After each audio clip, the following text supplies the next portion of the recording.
No Museu dos Quadrinhos de hoje, a Liga da Justiça e a Sociedade da Justiça lutam entre si por causa de um plano elaborado aí por alguns vilões, e a gente vai conferir essa história comigo e com detalhes depois da vinheta.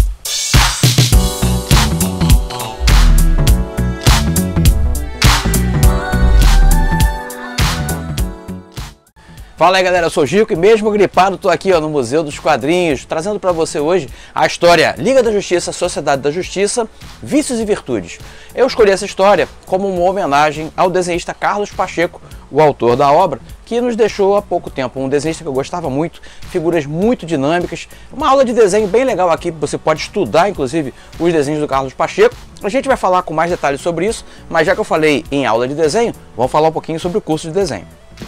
Vem desenhar comigo no curso mais bem avaliado pelos alunos. Resultados reais logo na primeira semana. E o dobro do acesso. Pague um ano, assista 2. Todos os fundamentos para você criar seus próprios personagens. E 15 dias de garantia total. Clique no link para saber mais. Lembrando, nós estamos nos últimos dias dessa promoção Black November, então se você quiser, além de participar do curso e todo esse vasto conteúdo que tem lá, você também pode ganhar alguns bônus extras. A revista do Salomão Ventura, número 1, a Esquadrão Vitória também, a Origens Secretas, um pack de cards e 4 lives exclusivas comigo só para os alunos. Então, se você quiser fazer parte dessa turma exclusiva, são 25 vagas só. E tem aqui na descrição do vídeo o link para você ir lá conferir todos os detalhes que tem no site do curso. Estou te esperando. Vícios e Virtudes foi lançado nos Estados Unidos em 2003, já estão lá, já vão quase 20 anos dessa obra aqui. E é uma história em quadrinhos de super-herói bem tradicional mesmo, aquela história onde você quer mais ver ação, aventura, tem um plot. Assim, o argumento é do David Goyer, né, e do Geoff Johns. É um argumento, é legal, às vezes um pouquinho confuso, porque tem muito personagem, eu acho que é difícil você equilibrar bem os personagens, mas é uma história satisfatória, uma história de super-herói como deve ser, assim, com muita ação, algumas reviravoltas, humor, encara como se fosse uma grande sessão da tarde. Como isso aqui foi lançado em formato de graphic novel, são 100 páginas, não tem capítulos, eu aqui dividi em 4 capítulos, ou 4 ou 3 capítulos, por quê? Para a gente poder ficar mais fácil na hora de editar o vídeo, senão vai ficar uma edição muito longa. Inclusive para quem gosta de pular, parar, começar de ver e ver depois. Então eu dividi em 4 capítulos aqui, e aí você confere a história inteirinha de Vícios e Virtudes, tá? E admirando a belíssima arte do Carlos Pacheco, que nos deixou cedo demais. Final do vídeo, eu tô de volta para ver o que vai ter aí no canal. Vai daí! A graphic novel Vícios e Virtudes, Liga da Justiça, Sociedade da Justiça foi publicada pela editora Panini aqui do Brasil em julho de 2003 e traz a história publicada originalmente em JLA, JSA, Virtual and Vice de novembro de 2002. A história começa com o Superman e o Sentinela, o antigo Lanterna Verde, observando essa visão privilegiada da Terra, né? Eles estão aqui comentando que é um privilégio, que o Superman diz que gostaria que todos pudessem contemplar essa visão. Depois a gente está dentro do satélite da Liga, que no caso a base lunar, né, ainda não é o satélite, e nessa base a gente vai ver a Sideral, que acabou de chegar lá, e como é uma novata, ela se sente meio impactada. Aí quem chega para dar as boas-vindas é o Flash, o Wally West aqui na época, né? E o Flash diz, poxa, vocês ficam tão emocionados de falar da Liga, a gente tem a mesma sensação quando fala da sociedade. Então aqui é uma reunião de Dia de Ação de Graças, e depois o Natal seria comemorado lá na sede da Sociedade da Justiça. Bom, tá tudo correndo muito bem, o clima tá bom, só que aí o Super-Homem recebe um aviso, consegue ver né, com a supervisão um conflito que está ocorrendo na Tanzânia, e ele parte para lá, assim como o Sentinela também parte para lá. O ataque está sendo impetrado aqui pelo Barão Bedlam, ele tá ameaçando o Luthor, que estava aqui numa conferência, e os heróis chegam aqui, conseguem capturar ele rapidamente, só que aí a consciência do vilão sai do corpo, e aí os heróis vão em busca dessa fuga. Aqui tem um buraco no chão onde eles entram, e aí tem um corte. O Homem Borracha olha assim, quem são esses caras? A gente não vê quem são os caras a quais ele se refere, e aí a gente vai ter um corte.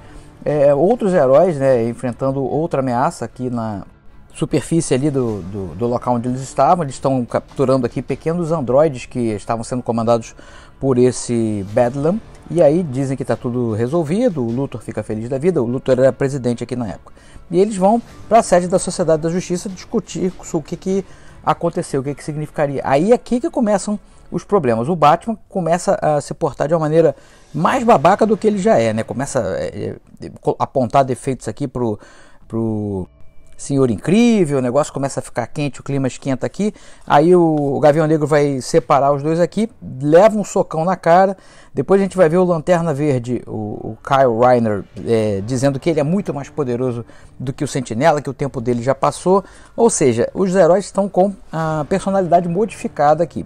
O Ajax, por causa do ferimento de fogo, ele fica todo deformado, e aí a gente vai ver a Poderosa dando um beijo de língua aqui no Super-Homem, que fica sem saber bem o que está acontecendo.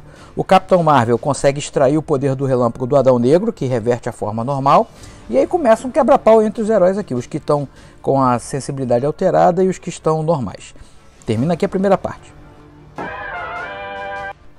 O quebra-pau vai continuar na sede da Sociedade da Justiça, e esse quebra-pau acaba destruindo tudo, né? A sede vem abaixo. Apesar dos esforços do Flash e do Joel Ciclone em tentarem minimizar as perdas aqui, mas o negócio fica feio, eles não conseguem. Aí chega o ponto onde a Poderosa, que também já está aqui bem alterada, fala para o Senhor Destino para ele acabar com tudo, que aquilo ali já não faz mais sentido. E ele diz que está muito tedioso, e o que ele faz? Usa seus poderes e teleporta os heróis que estavam aí ainda com a consciência, né, de posse das faculdades mentais. Ele joga lá para a torre dele, a torre do Senhor Destino, que deve ser difícil de desenhar isso aqui para caramba. Parabéns aí pro Carlos. Bom, o que ainda está funcionando lá na sede da Sociedade é o teleporte para levar eles para a torre da Liga da Justiça, lá ficarem protegidos. Só que aí o Senhor Incrível altera os comandos e leva os heróis aqui para a dimensão onde eles ficaram presos. A Sociedade da Justiça ficou presa, enfrentando o Surtur por um bom tempo. E a gente vai descobrir o que aconteceu. Os heróis estão com a sua personalidade tomada pelos 7 pecados capitais. E eles então começam a cometer diversos crimes pela cidade. De volta lá na torre de vigilância, na enfermaria, o Dr. Meia-Noite está preocupado com o estado de saúde do Ajax. Os demais estão mais ou menos estabilizados, né? Mas o Ajax está complicado, a situação dele. E aí chegam os reforços da Liga da Justiça. São convocados os heróis tanto da Sociedade quanto da Liga. Foram convocados pelo Super-Homem, né? Pelo John Jones. E para dar essa força aí, para ver se conseguem solucionar o que está acontecendo ali. Antes de apagar de vez, o John tinha falado para o Dr. Meia-Noite vigiar o Luthor, e ele fica com a pulga atrás da orelha em relação a isso. Lá na Terra a gente vai ver que a Pedra da Eternidade está sobrevoando os Estados Unidos, bem acima ali do Monte Rushmore. O Capitão Átomo chega ali para poder investigar o que está acontecendo, e de repente ele se depara com um vilão que a gente não sabe bem o que é, e o cara meio que faz ele desaparecer. A gente não sabe ainda quem é esse cara, mas ele vai aparecer em breve. Aí aparece o Luthor dando declarações de que o país está sob lei marcial, o que deixa os heróis ali que vieram de reforços preocupados com essas medidas. E enquanto isso a gente vai ver os demais heróis tentando fugir lá da torre do Senhor Destino. Como o tempo lá passa diferente, o Super-Homem começa a descarregar a sua energia solar, né? Ele começa a ficar fraco, suscetível também à magia, e está prestes a morrer ali se nada for feito. De volta lá à dimensão de Surtur, os heróis estão tentando escapar de lá, mas sem muita chance. Eles lembram que ficaram ali por décadas lutando sem poder vencer. Era uma luta muito equilibrada. E o que acontece quando alguém morre é que ele automaticamente retorna à vida para continuar lutando. Ou seja, é um combate sem fim contra Surtur. Só que agora tem heróis ali que não estavam da outra vez, né? Inclusive o professor Palmer, né? O Electro. Ele tem uma ideia para poder, talvez, quem sabe, fugirem dali. Aí tem essa cena impactante aqui, né? Do Joel Ciclone morrendo, né? E assim como o Gavião Negro, depois, pô, morreram de vez? Será que não? Mas a gente sabe que eles vão voltar logo ali na página da frente. Mas a cena é legal. De volta à Terra, o Senhor Incrível dominou todas as redes de televisão do mundo, está pedindo para as pessoas se armarem e lutarem, ou seja, criando caos no planeta Terra. E a gente vai ver o Luthor ali numa posição bem estranha mesmo, por isso que o Dr. Meia-Noite tinha que vigiá-lo. Termina aqui a segunda parte. Aí a gente vai ver a quem ele estendia a mão, né? São os heróis que estão subjugados a eles, o que dá realmente a entender que ele não é o Luthor de então, né? Como um presidente que até então estava se portando bem. A gente vai ter um corte que parte dos heróis, né, lá para a Pedra da Eternidade, e lá descobrem o que aconteceu com o Batman, o Seu Destino, os demais heróis que estão com a personalidade alterada. Os 7 pecados capitais tomaram conta deles, significa que eles fugiram lá da Pedra da Eternidade, ou seja, Shazam, o mago, não consegue mais controlá-los. A gente descobre então quem está por trás dessa parte do plano, o vilão chamado Johnny Pranto, e ele que tinha feito o Capitão Átomo desaparecer ali naquela hora. Corta, lá na Terra a gente vai ver Canário Negro, o Doutor Meia-Noite e o Arqueiro Verde tentando descobrir o que aconteceu com o presidente da República, o Lex Luthor. Quando eles conseguem invadir, descobrimos então que o Lex Luthor não é, na verdade, o Lex Luthor. Ele está tomado pelo Despero, aquele vilão antigo da Liga da Justiça, um dominador galáctico que veio aí para dominar também o planeta Terra, que, de acordo com ele, é uma joia muito cobiçada por todos os vilões intergalácticos, por suas características inerentes. De volta na Torre do Destino, os heróis estão ali prestes a conseguir escapar através de um dos inimigos caídos, eles conseguem abrir um portal que leva eles para o limbo e se encontram então ali com os demais heróis que estavam ali perdidos no limbo, lutando contra Surtur. Agora talvez fique mais fácil escapar dali. De volta à Terra, o Despero consegue paralisar os heróis que estão ali, eles ficam quase como estátuas, enquanto ele vai contar o seu plano maligno, afinal de contas, como que ele chegou até ali, né? Como bom vilão de história em quadrinho, ele fala que foi banido para um limbo depois da derrota para a Supermoça. Nesse limbo ele acaba encontrando o Johnny Pranto, que também estava isolado. Os dois conseguem, através de união de poderes e tecnologia, manipular o Dr. Bedlam e com isso fazer com que eles fossem transportados do limbo onde eles estavam para a Terra. A divisão ficaria assim: o Despero ficaria com a Terra e o Johnny Pranto ficaria com a Pedra da Eternidade, que ele diz que é uma velha cobiça dele. Ele consegue então subjugar o Shazam e liberar os 7 pecados capitais que acabam tomando conta daqueles heróis que a gente viu no começo da história. Ele quer fazer isso só porque é malvadão mesmo. O Despero, por sua vez, quer isso porque ele domina, quer poder, né? Quer dominar, quer ser o bambambam do local. Ele rasga a bandeira dos Estados Unidos e usa como capa, se intitulando ali o novo líder do mundo, né? Afinal de contas é os Estados Unidos, o dono do mundo. Os heróis são livres ali do domínio dele e fogem. E aí lá no limbo vai ter o Átomo vai colocar o seu plano em movimento. Ele diz que Surtur é uma grande bateria solar, que eles precisariam só acelerar essa bateria solar a ponto dele virar um buraco negro e depois o Lanterna Verde se encarregaria de colocá-los na direção certa, dentro desse buraco negro, de volta à sua realidade. Aí a gente vê esse plano meio furado, né? Até os heróis desconfiam do plano, mas dá certo, eles conseguem fazer com que o Surtur vire um buraco negro, eles escapam de lá e chegam na Terra com essa pose maneiríssima aqui da Mulher Maravilha, do Super-Homem, do Lanterna Verde, Joel Ciclone, toda a equipe reunida e pronta para quebrar o pau. Termina aqui a parte 3. Os heróis estão todos de volta à Terra e agora eles têm que tentar dar um jeito de livrar os outros heróis da influência ali dos 7 pecados capitais.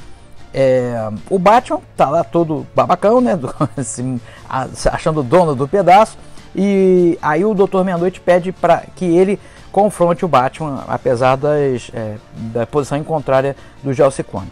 Ele confronta o Batman para dizer que Batman não é aquilo, ele nunca foi motivado pela raiva, que é o espírito que está tomando conta dele, e sim pela esperança. Ciente desse fato, então a raiva libera o Batman, é o primeiro a ser libertado. O segundo a ser libertado é o Shazam. O Arqueiro Verde usa o laço mágico da Mulher Maravilha para fazer com que ele diga a palavra mágica Shazam, e na hora que o raio cai, liberta então ele do espírito da gula. Depois a gente vai ver que isso faz com que os poderes retornem para o Mago Shazam, que então faz com que todos os demais heróis que estão ainda possessos pelos espíritos ali dos 7 pecados capitais retornem para sua prisão na Pedra da Eternidade.